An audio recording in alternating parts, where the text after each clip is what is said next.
할렐루야.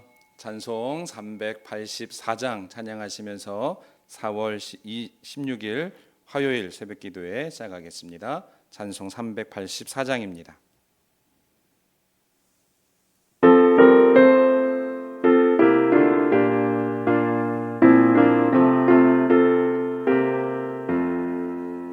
나의 갈 길 다가도록 예수 인도하시니 내 주 안에 있는 긍휼 어찌 의심하리요. 믿음으로 사는 자는 하늘 위로 받겠네. 무슨 일을 만나든지 안사 형통하리라. 무슨 일을 만나든지 만사 형통하리라. 나의 갈 길 다가도록 예수 인도하시니 어려운 일 당한 때도 족하는 예 주시네. 나는 심히 고단하고 영혼 매우 가라나. 나의 앞에 반석에서 샘물 나게 하시네. 나의 앞에 반석에서 샘물 나게 하시네. 나의 갈 길 다가도록 예수 인도하시니 그의 사랑 어찌 큰지 말로 할 수 없도다. 성령 감화 받은 영혼 하늘 날아갈 때에 영영 부를 나의 찬송 예수 인도하셨네. 영영 부를 나의 찬송 예수 인도하셨네. 아멘. 오늘에게 주시는 하나님 말씀은 욥기 37장의 말씀입니다. 욥기 37장 1절부터 24절까지의 말씀 저와 함께 봉독하시겠습니다. 함께 봉독합니다. 이로 말미암아 내 마음이 떨며 그 자리에서 흔들렸도다. 하나님의 음성 곧 그의 입에서 나오는 소리를 똑똑히 들으라. 그 소리를 천하에 펼치시며 번갯불을 땅 끝까지 이르게 하시고 그 후에 음성을 발하시며 그의 위엄찬 소리로 천둥을 치시며 그 음성이 들릴 때에 번개를 멈추게 하시느니라. 아니하시느니라. 하나님은 놀라운 음성을 내시며 우리가 헤아릴 수 없는 큰 일을 행하시느니라. 눈을 명하여 땅에 내리라 하시며 적은 비와 큰 비도 내리게 명하시느니라. 그가 모든 사람의 손에 표를 주시어 모든 사람이 그가 지으신 것을 알게 하려 하심이라. 그러나 짐승들은 땅 속에 들어가 그 처수에 머무느니라. 폭풍우는 그 밀실에서 나오고 추위는 북풍을 타고 오느니라. 하나님의 입김이 얼음을 얼게 하고 불의 너비를 줄어들게 하느니라. 또한 그는 구름에 습기를 실으시고 그의 번개로 구름을 흩어지게 하시느니라. 그는 감싸고 도시며 그들의 할 일을 조종하시느니라. 그는 땅과 육지 표면에 있는 모든 자들에게 명령하시느니라. 혹은 징계를 위하여 혹은 땅을 위하여 혹은 궁유를 위하여 그가 이런 일을 생기게 하시느니라. 욥이여 이것을 듣고 가만히 서서 하나님의 오묘한 일을 깨달으라. 하나님이 이런 것들에게 명령하셔서 그 구름의 번개로 번쩍거리게 하시는 것을 그대가 아느냐. 그대는 겹겹이 쌓인 구름과 완전한 지식의 경이로움을 아느냐. 땅이 고요할 때에 남풍으로 말미암아 그대의 의복이 따뜻한 까닭을 그대가 아느냐. 그대는 그를 도와 구름장들을 두들겨 넓게 만들어 녹여 부어 만든 거울같이 단단하게 할 수 있겠느냐.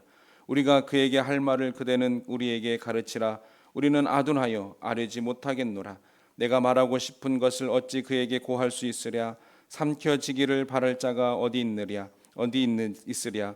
그런즉 바람이 불어 하늘이 말끔하게 되었을 때 그 밝은 빛을 아무도 볼 수 없느니라. 북쪽에서는 황금같이 빛이 나오고 하나님께서는 두려운 위엄이 있느니라. 젖는 자를 우리가 찾을 수 없나니 그는 권능이 지극히 크사 정의나 무한한 공의를 굽히지 아니하심이니라. 그러므로 사람들은 그를 경외하고 그는 스스로 지혜롭다 하는 모든 자를 무시하시느니라. 아멘. 할렐루야. 오늘도 우리 주님과 함께 하시는 행복한 하루가 되시기를 주님의 이름으로 축복합니다. 욥기 36장과 37장은 엘리후가 마지막으로 이야기하는 내용이라고 그랬습니다. 그래서 오늘 37장은 엘리후가 하는 마지막 이야기입니다. 욥기 37장에서 엘리후는 온 우주에 드러난 하나님의 절대적인 권능, 또 하나님의 섭리를 다 헤아릴 수 없는 인간의 한계, 이것을 이야기하면서 하나님의 절대적인 섭리에 순종할 것을 말하고 있습니다. 어제 36장의 말씀의 마지막은 하나님의 섭리에 관한 말씀이라 그랬죠. 그 하나님의 섭리에 관한 말씀이 오늘 37장까지 이어져서 엘리후의 말이 종결되게 되는 것입니다. 전능하신 하나님께서 신비한 자연 현상들을 어떻게 주관하시는지, 어떻게 그것들을 운행하는지 우리는 그것을 다 헤아려 알 수가 없다는 거예요. 그래서 그것들을 설명하면서 하나님의 섭리의 크고 넓고 깊은 그 섭리를 우리에게 이야기해 주고 있는 것입니다. 따라서 주권적인 하나님의 섭리에 대해서 그 누구도 가타부타 할 수 없다는 것입니다. 욥이 하나님께서 자기에게 까닭없이 고난을 주셨다고 주장하면서 하나님께 항변하는 그 욥의 항변을 지적하기 위해서 하나님의 높고 깊고 넓은 섭리를 이야기하고 있는 것입니다. 맞는 말을 지금 오용하고 남용하고 있는 것이죠.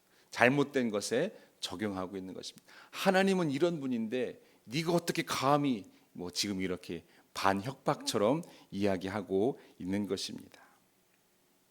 그러면서 엘리후가 하나님의 위엄과 절대의 공의를 강조하고 있습니다. 인간이 전능하신 하나님의 행하시는 모든 일을 다 이해하는 것은 불가능하지만 절대 공의로우신 하나님은 한치도 오차가 없으신 하나님이라고 이야기하고 있는 겁니다. 하나님의 섭리를 다 이해할 수 없는 인간, 자기의 지혜를 주장하고 교만해 버리는 것, 그것은 하나님을 경외하지 않는 것이라는 겁니다. 마치 지금 욥의 태도가 그와 같다는 거예요. 욥, 너 스스로가 지금 교만하다는 거, 스스로 지혜롭다고 말하면서 교만을 떨고 있다. 하나님 앞에서 너는 아무것도 아니다. 너 그러면 하나님을 경외함이 아니다 라고 말하고 싶은 것입니다. 오늘 이 엘리후의 말씀도 마찬가지로 욥의 상황을 똑 떼어서 욥의 상황은 좀 뒤로 놔두고 엘리후가 말한 하나님에 관한 말씀, 요 내용만 가지고 함께 살펴보면서 우리에게 주시는 말씀을 통한 영적인 의미가 무엇인지, 그리고 이런 것들을 내 생각을 드러내기 위해서, 내 생각을 주장하기 위해서 남용하거나 오용하거나 잘못 적용하면 안 된다는 것을 또한 우리가 깨닫기를 원합니다. 첫째로 하나님의 섭리에 대한 믿음을 소유해야 됩니다. 우리는 절대적으로 하나님의 섭리에 대한 믿음을 소유해야 된다는 거예요. 5절 말씀 보면 이렇게 말씀은 이야기합니다. 하나님은 놀라운 음성을 내시며 우리가 헤아릴 수 없는 큰 일을 행하시느니라 그랬습니다. 하나님은 놀라운 음성을 내시며 우리가 헤아릴 수 없는 큰 일을 행하신다, 이렇게 이야기합니다. 하나님의 섭리는 우리가 헤아릴 수가 없다는 거예요. 다 이해할 수가 없다는 거예요. 하나님의 계획과 하나님의 능력을 다 깨달아 알 수가 없다는 것이죠. 이 세상을 창조하시고 지금도 변함없이 세상을 다스리고 계신데 이런 하나님의 일은 우리의 생각으로는 다 측량할 수 없고 예상할 수도 없다는 것입니다. 하나님이 하시는 일은 너무 기이해서 다 헤아릴 수 없습니다. 너무 크셔서 다 헤아릴 수 없습니다. 하나님께서는 창조주로서 인간의 이성을 초월하고 계시기 때문에 그렇습니다. 그 역사하심이 오묘하시기 때문에 그렇다는 거예요. 하나님께서 하시는 일 우리가 온전하게 헤아릴 수 없는 큰 일이라는 것입니다. 사람이 아무리 뛰어난 능력과 지혜를 가졌다고 해도 그것을 다 측량할 수 없으니 우리는 하나님의 섭리에 대한 절대적인 믿음, 절대적인 신뢰 이것만이 필요하다는 거예요. 우리 주변에 일어난 일들 가운데 우리가 쉽게 이해할 수 있는 것들도 있지만 우리의 이성적 판단으로는 도저히 이해할 수 없는 힘든 일들이 많이 있습니다. 모든 일들이 초월하시고 전능하신 하나님의 섭리로 일어나기 때문에 그렇다는 거예요. 우리가 분명히 기억할 것은 무엇입니까? 하나님의 섭리는 우리의 이성적 판단으로 다 헤아릴 수 없다는 사실입니다. 내가 이해되는 것만 믿는다고 한다면 우리는 하나님을 절대로 온전히 신뢰할 수가 없습니다. 내가 이해되는 것만 믿는다고 한다면 하나님의 섭리는 우리 가운데 역사할 수가 없습니다. 그러나 내가 이해되지 않지만 이해할 수 없지만 하나님께서 이루어 가시는 일들을 바라보면서 와, 전능하신 하나님, 기가 막히신 하나님, 내 삶을 가장 좋은 방법으로, 가장 선한 방법으로, 최고의 방법으로, 최선의 방법으로 인도하시는 하나님, 그 하나님을 고백해야 되는 줄로 믿습니다. 그 하나님을 경험해야 되는 줄로 믿습니다. 그래서 믿어야지 해서 믿는 것이 아니라 믿어져서 믿는 역사가 우리 가운데 일어나려면 하나님의 섭리에 대한 절대적인 신뢰가 필요하다는 것, 하나님의 역사하심에 대한 온전한 믿음이 필요하다는 것입니다. 그런 믿음을 소유하시는 저와 여러분이 되시기를 주님의 이름으로 축복합니다. 둘째로, 하나님의 간섭 없이 일어나는 일은 아무것도 없다는 사실입니다. 하나님의 간섭 없이 일어나는 일은 아무것도 없다는 거예요. 오늘 말씀 6절 이하에도 보면 날씨에 관한 이야기들을 쭉 얘기합니다. 모든 자연현상에 관한 이야기를 이야기합니다. 그런데 그 모든 자연현상이 하나님의 섭리의 역사로 말미암아 이루어지고 있다는 거예요. 기상현상 가운데 하나님의 섭리와 무관하게 일어나는 일이 아무것도 없다는 거예요. 비가 많이 오는 것도 적게 오는 것도, 눈이 내리는 것도, 바람이 불고 찬 기온이 얼마나 얼음이 어는 것도 다 하나님의 섭리로 말미암는다는 겁니다. 하나님께서 정해놓으신 법칙에 따라서 돌아가게 된다는 겁니다. 하나님께서 운행하시는 일들로 이루어진다는 거예요. 물론 요즘에 일어나는 자연현상들 가만히 보면 인간들이 그것들을 파괴했기 때문에 일어난 현상들이 많이 있죠. 여하튼 자연현상이 우연히 발생하는 것처럼 보이지만 그러나 오늘 말씀은 너무나도 분명하게 그런 것들이 하나님의 섭리에 말미암아서 일어나게 된다는 겁니다. 인생들이 그 섭리에 도전하고 하나님께서 맡겨주신 것, 잘 관리하라고 맡겨주신 것을 제멋대로 사용하다가 지금 자연재난 같은, 기후재난과 같은 이런 일들이 벌어지고 있는 거 아니겠습니까? 여하튼 하나님은 천지 만물을 지으시고 그 모든 것들을 움직이게 하신다는 겁니다. 그런데 기억할 것이 있습니다. 하나님께서는 만들어 놓으시고 그것이 기계적으로 움직이게 그냥 방치해 두지 않으신 대로 창조만 하시고 손 떼시는 하나님이 아니라는 거예요. 하나님은 모든 것을 친히 하나님의 뜻대로 지금도 운행하시고 지금도 역사하시고 지금도 인도하시고 지금도 섭리하신다는 겁니다. 기본적인 운행의 법칙은 정해놓으셨습니다. 그 기본적인 법칙에 의해서 움직입니다. 사계절이 존재하고 박가날이 존재하는 것, 이 모든 것이 하나님 정해주신 기본 법칙들입니다. 그러나 자연을 만물 반드시 하나님의 정해진 기본 법칙만 따라서 움직이는 것은 아니라는 것이죠. 근본적으로 하나님의 섭리가 지속적으로 그 안에 담겨져 있다는 것입니다. 하나님께서 행하시는 모든 일, 특별히 자연현상을 넘어서서 우리의 삶 가운데 일어나는 모든 일에 하나님께서는 간섭하시고 하나님께서는 함께하시고 하나님께서는 개입하시고 하나님께서는 살피시면서 인도하고 계시다는 것입니다. 그 인도함에 불순종하고 그 인도함을 거부하고 자꾸 돌아서려고 할 때 때로는 하나님께서는 우리에게 물리치료를 가하셔서 다시 온전한 방향으로, 정상적인 방향으로 돌려 놓으시기도 하신다는 사실입니다. 우리가 분명하게 믿어야 할 것은 바로 이것이지요. 내 삶 가운데에 지금도 함께 하셔서 내 작은 음성에서 귀를 기울이시고 내 작은 간구에서도 잔구에도 귀를 기울이시고 항상 우리를 향하여서 얼굴을 보이시는 그 하나님, 지금도 우리의 삶을 그렇게 인도하시는 하나님과 동행하시는 저와 여러분 되시기를 주님의 이름으로 축복합니다.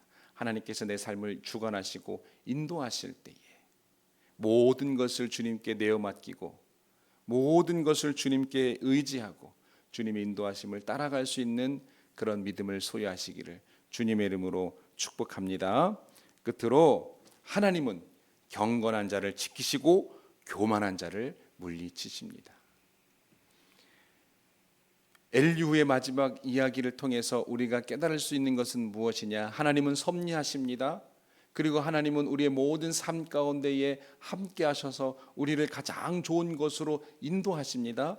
그런데 그 우리를 가장 좋은 곳으로 인도하시는 그 하나님의 놀라운 사랑의 인도, 하나님의 섭리는 하나님을 향한 경건한 자에게만 이루어진다는 겁니다.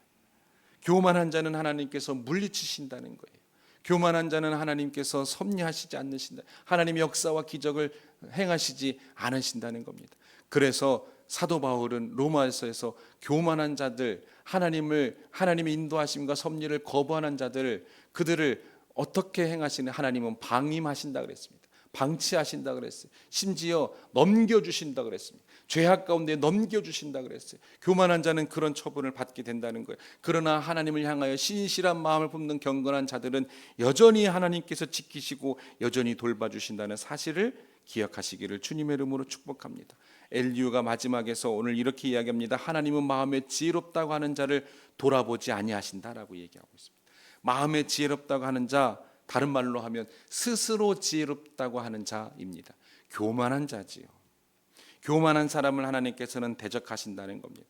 자기 생각으로 측량할 수 없는 하나님의 섭리를 함부로 판단하고 재단하는 사람들. 그래서 자기가 정해놓은 틀 안에서 하나님이 역사해야 된다고 생각하는 사람들.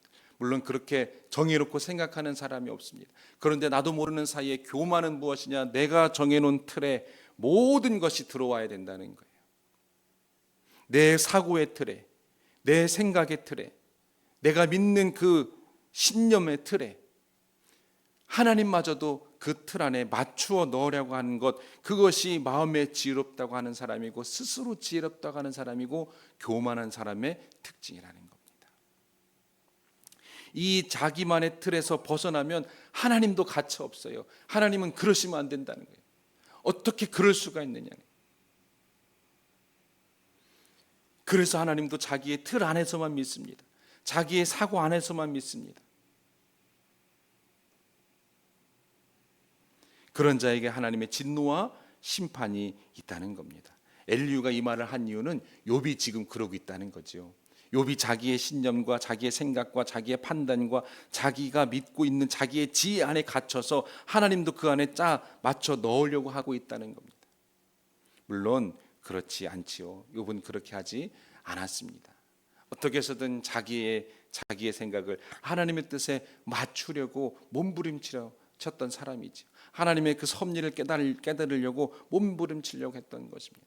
그런데 드러난 현상만을 보고 욥의 친구들도 그랬고 엘리후도 그랬고 계속해서 욥을 그렇게 몰아가고 있는 것이죠. 결국 반대가 된 것이죠.